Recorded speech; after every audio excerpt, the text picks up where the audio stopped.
Well, hello. Where have you been? I'm just hunkering down here right next to my lovely tobacco plant. And tobacco is a plant with which I have quite a storied history.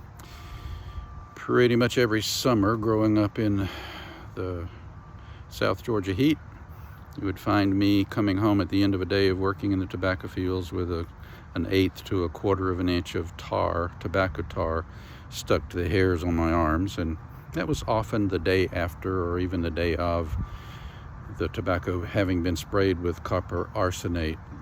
You can probably imagine how readily the skin will absorb arsenic.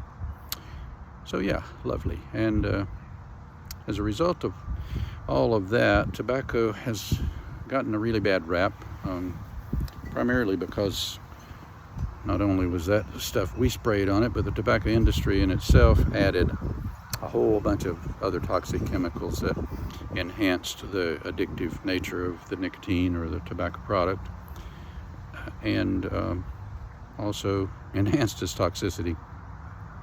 So you might ask, why am I growing this in my backyard at this point in my life? I certainly don't intend to smoke it, that's for sure. But if you are familiar with any of the work of Dr. Brian Ardis, A-R-D-I-S, you might be aware that nicotine has some pretty positive health effects when it's just in its raw state. It's been known to stop atrial fibrillation. Now, I fortunately don't still have that problem to deal with, but I do have some irregularity in the heartbeat. One of the other major things that nicotine does is it helps to clear out that spike protein that we were all exposed to in the propagandemic a few years ago. So it's not a bad idea to do that. So what I do, I take one of these big leaves and chop it up and put it into a tub and then pour some really hot water in it, let it steep like a tea, and then soak my feet in it. I'm not ingesting nicotine, that's definite at this point.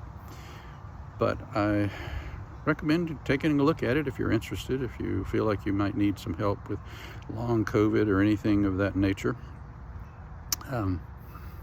There'll be a link in the description below if you can follow for checking out Dr. Ardis's book and maybe some other information about him. So be well, and stay miraculous.